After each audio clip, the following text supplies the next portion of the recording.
Hello and welcome to this week's Wednesday Waffle. We don't have much in the way of news this week. We've been away on that longer donder. We didn't go away this weekend, and I've been working on fixing the little jobs that needed doing after the longer donder. And there wasn't really much of that. LED light bulb needs changing still. I haven't got a replacement at the moment. I thought I had, but I haven't been able to locate them. There's a box of them somewhere.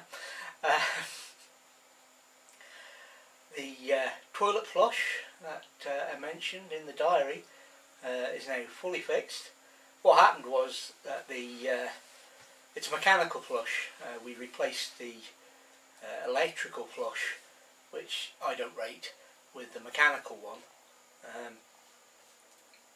Quite early on, you may remember, or you may not, in our history with Desmond,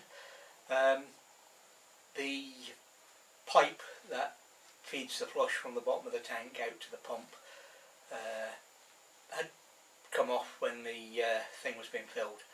So I jury rigged it while we were away and fixed it fully.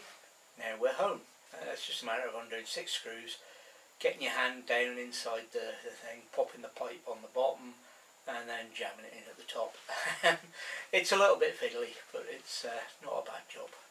Quite easy done. And most of the other jobs are radio jobs. The VHF antenna needed fixing. I don't know why, but it keeps coming loose. I've tried everything. Washers, nuts, bolts. So at the moment I just tighten it up after every trip if it does take a knock. That's done. And I was working on a new HF antenna, and by the time you're watching this it will be finished. It's installed, I just need to connect it up. And that is about all the news. I'll show you the new antenna on our next donder, so it'll be a few weeks before you see that video, but I will show the new antenna. It's built up of 2 old antenna supports, and is a variation on the long wire that I failed to put up while we were on the longer donder.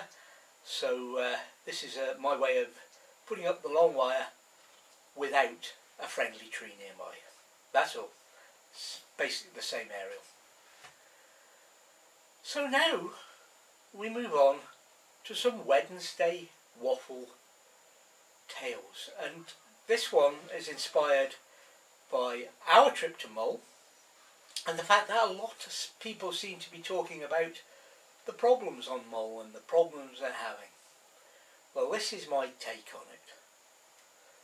We hadn't been to Mull in the motorhome, and the time we did go to Mull was near the time when we were thinking about changing over, so we knew we'd be wilding, so we were looking for spots while we were out and about, and there were a good few of them for, you know, the time we would be going, etc, etc, etc. We don't go to the places like Mull in high season, but we haven't been yet.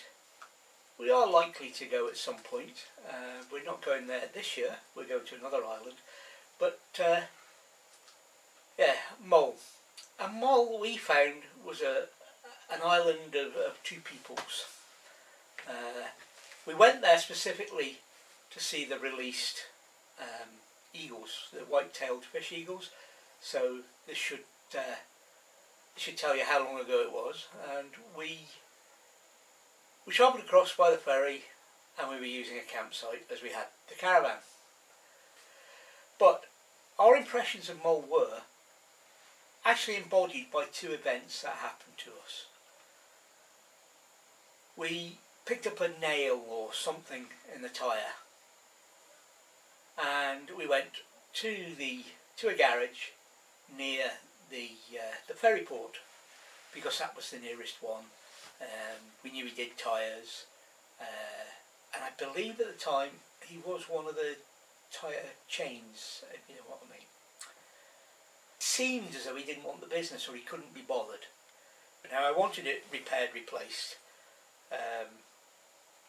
so that we could put it in the, because we were towing the van, we needed a spare. him it was just a temporary repair, so it could be used as a spare to get us home, as he didn't seem to be able to get a tyre. Anyway, we would go away and come back the next day, and he'd see what he could manage in between. So that we did. Other experience. We were up at the opposite end of the island, up near Tobermory, on the north coast. We left Tobermory and travelled across the top, and suddenly there's a bang and a crash, and we can hear an almighty noise coming from underneath the vehicle. It was our Nissan X-Trail, and the yes, the exhaust had dropped off. So we called recovery, told them what it was and could they recover us to the garage. The engine, it was hanging off and dragging. We didn't want to drive with it like that. So they came along, and then it was the garage in Tobermory. He came, picked us up, took us back to the garage. He had a look and said he couldn't get a new exhaust for us. It would take too long, longer than we were going to be on the island, and if we'd like to go and have a cup of coffee, he'd do what he could and get us back on the road as quickly as he could. This was maybe an hour or so after lunch. So we went off and we had a cup of coffee. We looked around Tobermory and went to one of these exhibitions of Moroccan or Tibetan art or something. I've seen them all over the place. They see them in halls. They do the tour in the summer, selling their wares all over the place. Anyway, you can tell from that we weren't holding out any great hope. So eventually we trundled back round about before 5 o'clock, before sort of normal closing time, and there was the X-Trail sitting out as if it was ready to go. And heart sank. Nothing can be done if it's out there now. Blah blah blah. Anyway, the guy came out and said, I've fixed something up for you. It'll do to get you home, but you'll need to get the exhaust replaced. I've just done a repair. And he showed us what he'd done, and it was almost but not quite the old bean tin and welding type repair on the exhaust. The exhaust was back up in place and was working perfectly. We thanked him. I don't think he took a lot of money, if any, for it. Perhaps Lindsay will tell you down in the comments. And we went back off on holiday and enjoyed the rest of our time on Mull. Actually, I say enjoyed. We were there to see the sea eagles. I'd seen the sea eagles within the first few hours of being on the island, and because of our experience with the tyre, I'd said to Lindsay, can we go now? But we were booked on the site for a week and we were going to spend a week. But we had those two experiences. There was a third experience, totally unconnected. We tried to get to the Isle of Iona 3 times.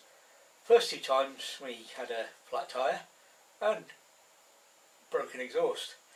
The third time we missed one ferry and it was a while for the next one, so we'd have some lunch and we went to the tourist information to find out about everything. It was shut for lunch, so was everything else. So we decided to head off and find lunch somewhere else, and we never did get to Iona. But, and I'm paraphrasing here, in the guidebook we got the impression that this was what Iona was all about. Send us your donations, but stay off our island because you're wearing everything away. That was in the guidebook for the Isle of Iona. So, we never got there. We left Mull, we'd seen the sea eagles, had different experiences, and seen plenty of potential spots for wilding. Now I'm going to go back to the 2 incidents, and I mentioned an island of 2 peoples, and that is what we found. There were the islanders themselves, the people born and bred there. They, like other islanders throughout Scotland, couldn't do enough to help you. They would bend over backwards to help you. Then there was what the islanders themselves called the incomers. And they were the people who'd come from other parts of Scotland, England, Wales, Ireland, elsewhere. And they were just after a bit of mull for themselves. A bit of the beauty of the island. I'll let you draw your own conclusions about which of the two incidents was dealt with by which of the two peoples.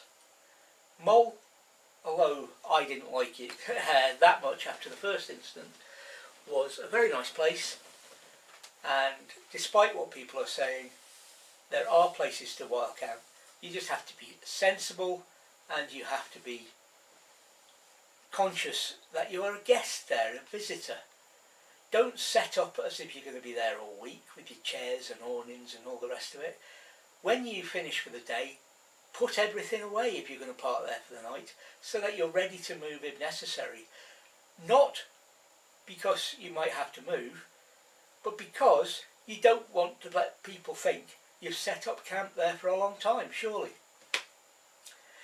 Anyway, that's my mulling it over, shall we say. So I'm now going to talk to you very briefly about this week's video of the week.